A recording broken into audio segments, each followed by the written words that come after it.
బాబాయ్ అంటే చంద్రబాబు గారు వచ్చాక ఈ రోడ్లని కానీ లేకపోతే పరిశ్రమల ఉద్యోగాలు ఇది ఇస్తాను కొన్ని అన్నీ వచ్చాకే నేను పథకాలు ఇస్తాను అంటున్నాడు.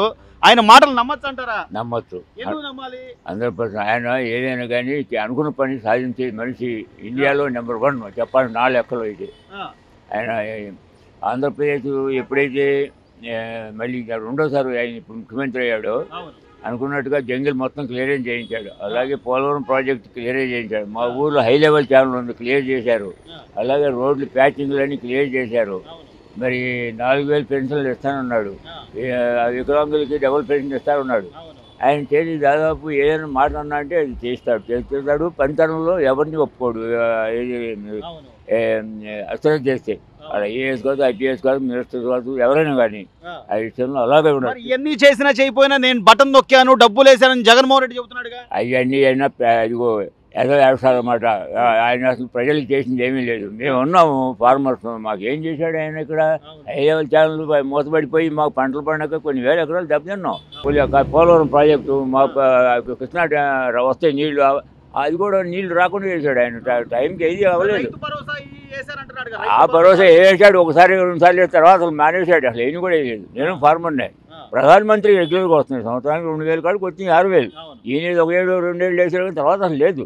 నో ఇలా ఇప్పుడు మీరు అన్నట్టుగా రోడ్లు కానీ లేదా పరిశ్రమలను కానీ ఉద్యోగాలని కానీ ఇవన్నీ వస్తే మనకి డబ్బులు వస్తాయి, ఇన్కమ్ వచ్చుద్ది, తర్వాత నేను ఇస్తాను అంటున్నాడు. అట్లాగే పెద్దవాళ్ళు పెన్షన్లు ఇస్తున్నాడు, రోడ్లు ఇసుక ఇవన్నీ కొద్దిగా ఉచితం చేశాడు. చంద్రబాబు గారు చెప్పినట్టు చేస్తాడంటారా? 100% చేస్తాడని నమ్మకం ఉందండి. ఇంకా ఆయన మీద నమ్మకం లేదు. ఇండియాలో మనం అనవసరం కూడా. పథకాలు వస్తాయి నెమ్మదిగా. మనం ఇప్పుడు బడ్జెట్ 11 లక్షలు 12 లక్షల కోట్లు అప్పులో ఉన్నాం. అయినా కానీ ఇంకోటి పారిపోయాడు, ఆయన నిలబడ్డాడు. అదే విశేషం. ఇవాళ మొన్న కూడా దావోస్ మీటింగ్కి వెళ్ళాడు, ఎంతమందినో కాంటాక్ట్ చేశాడు. ఈ నిమిషంలో రావు, వాళ్ళు ఆలోచించి వస్తున్నారు. మళ్ళీ కొన్ని లక్షల పరిశ్రమలు వస్తాయి, కోట్ల ఖర్చుతో పరిశ్రమలు వస్తాయి, ఉద్యోగ అవకాశాలు వస్తాయి. ఆయన తలుచుకుంటే ఏదైనా చేయగలరు. ఇంత తెలివిగా ఉన్నారు కాబట్టి ఓటర్ మొన్న ఎన్నికల్లో ఆలోచించి ఓటేశారనుకోవచ్చా సార్? 100%. మా పిల్లలే ఉన్నారు, కొంతమంది ఫారెన్లో ఉన్నారు, కొంతమంది ఇండియాలో ఎక్కడెక్కడో ఉన్నారు. అలాగే ఈ చుట్టుపక్కల అందరూ ఈ పిల్లలు ఎక్కడెక్కడో ఉన్నారు. వాలంటరీగా లక్షలు ఖర్చు పెట్టి మరి వచ్చి వేశారు. ఎందుకంటే ఇక్కడ రౌడీజం ఫ్యాక్షనిజం మాట్లాడి, ఇప్పుడు నేను మాట్లాడి ఆ రోజుకి అరెస్ట్ చేస్తారు. ఇవాళ ఎవరు చేసేవాళ్ళు. ఈ స్వతంత్ర భారతదేశం రాజ్యాంగం మనకు హక్కు ఇచ్చింది. అందరం కలిసే ఉన్నాం, కుల మతాలకు సంబంధం లేదు రాజ్యాంగంలో. అప్పుడు అట్లా లేదు. ఆయన పూర్తిగా ఏం చేశాడు? అసలు ఎవరికి ఇచ్చాడు పరిపాలన? అంతా రెడ్డికి ఇచ్చాడు, దోసి పారేశారు. కాంట్రాక్టులు కావచ్చు, మినిస్టర్లు కావచ్చు, ఎవ్రీథింగ్. ఇవాళ కూడా పేపర్ హెడ్ ప్రజెంట్ ఇవాళ ఆడు వెళ్ళిపోయాడు రెడ్డి. ఇంకోటి వచ్చాడు రామస్వామి. జంగిల్లో నాకు కూడా చేశాడంటే ఏమన్నా ప్రత్యేకంగా రోడ్లు వేస్తున్నాడు సొంత బాగుపడడం. 20-30 ఎకరం ఉంటే 70-90 ఎకరాలకి వస్తుంది. నేను అప్పట్లోనే నేను చట్ట ప్రకారమే తీసుకున్నాను. అది అన్ని ఎదవేశారు. ఫారెస్ట్లో అవి ఎవరిస్తాడండి? అది government rule and regulation. Forest ఎవరికి? Central government. వాడికి ఎవరిచ్చాడు? ఇవన్నీ నాటకాలు ఏమి చేతిలో ఉన్నాయి. ప్రభుత్వం వాడి అండర్లో ఉంది. తప్పుడు వ్యవహారాలు చేసి ఏదైనా చేయగలుగుతారు. ఇంత తెలివిగా ఇంకోటి మామూలు విషయం నేను చెబుతాను. గత 4 సంవత్సరాల్లో 4 అడుగులు చేంజ్ చేశాడు, నాకు తెలియకుండా. పక్కనాడికి రాసేసాడు. ఉన్న 40 సెంట్లు 22 సెంట్లు చూపిస్తున్నాడు. నా పొలం అక్కడే ఉంది, కొలతలు కొలిసా. కానీ వాటి వరకు కూడా దాన్ని చేంజ్ కాల. ఎవరు చేశారు? ఆ రోజుల్లో వైసీపీ ప్రభుత్వం వాళ్ళు నిర్లక్ష్యం వలన వేరే వాడికి, నా పొలం వేరే వాడికి రాసేసాడు. తహసీల్దార్, డిప్యూటీ తహసీల్దార్ అన్నాడు, ఏమయ్యా పెద్ద అయినా నువ్వు చూసుకోవక్కర్లేదా? నీ పొలం ఏంటి, నీ ఇల్లు నా పేరున అయిపోద్ది ఈ నిమిషంలో.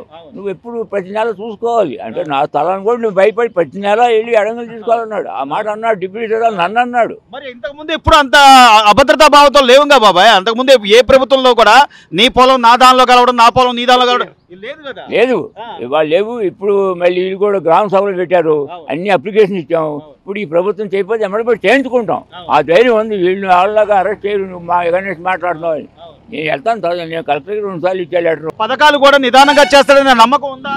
100% నమ్మకం ఉంది నాకైతే. మా పిల్లలకి అందరికీ ఉంది ఆ నమ్మకం. సార్ గతంలో జగన్మోహన్ రెడ్డి గారేమో నేను అప్పులు చేసైనా ఏదోటి తాకట్టు పెట్టైనా నేను ఆ డబ్బులు వేసా మీకు అంటున్నాడు. చంద్రబాబు గారు మాత్రం అట్లా కాదయ్యా, మంచి అభివృద్ధి చేద్దాం, రోడ్లు వేద్దాం, కొద్దిగా నిదానం అవుద్ది అంటున్నాడు. ఏంటి ఎవరు నమ్ముతారు? చంద్రబాబు నమ్ముతాం. ఎందుకు? పనులు చేస్తున్నాడు. పనులు జరుగుతున్నాయి. పెన్షన్లు వస్తున్నాయి అందరికి. అట్లా కాదు కదా, ఇంకా 6 పథకాలు హామీలు ఇచ్చాడుగా, 6 అయిపోవాలి ఎమ్మటే అంటున్నారు. నిదానంగా చేస్తాడు. చేస్తాడనే నమ్మకం ఉందా? ఉమ్. చేస్తాడు. ఉమ్.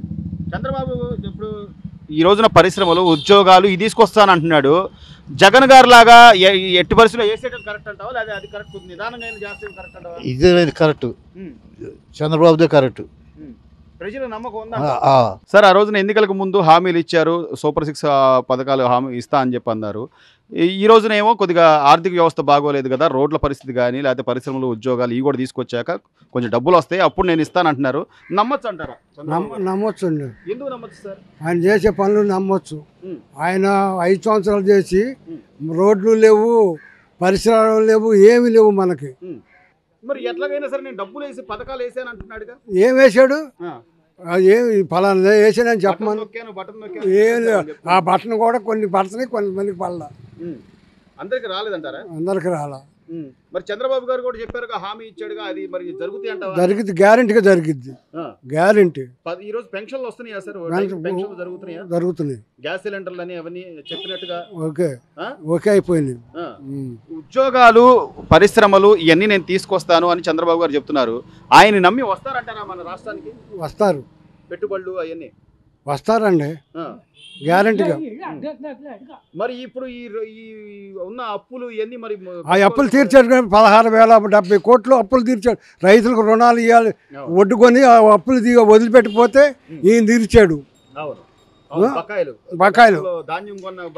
మరి ఆరోగ్యశ్రీ డబ్బులు ఈయనే తీర్చాడు. ఆయన ఉన్న బాకీలు ఈయనే తీర్చాడు. పిల్లలు చదువుకున్న వాటికి వాళ్ళకి సంబంధించి రీఎంబర్స్మెంట్లు ఇచ్చారు. మరి జగన్మోహన్ రెడ్డి గారు ఏం చేశారని ఆయన ఇంకా నాకు సన్మానాలు చేయాలి నేను చేసిన దానికి అంటున్నారు. ఏం లేదు, ఊరక రోడ్ల మీదకి వచ్చి ఇచ్చేస్తామే కానీ ఆయన ఇసుకనే టాటర్ 6 ఏళ్ళు అమ్మిచ్చాడు. ఇవాళ 2 ఏళ్ళకి వస్తుంది ఇంటికి.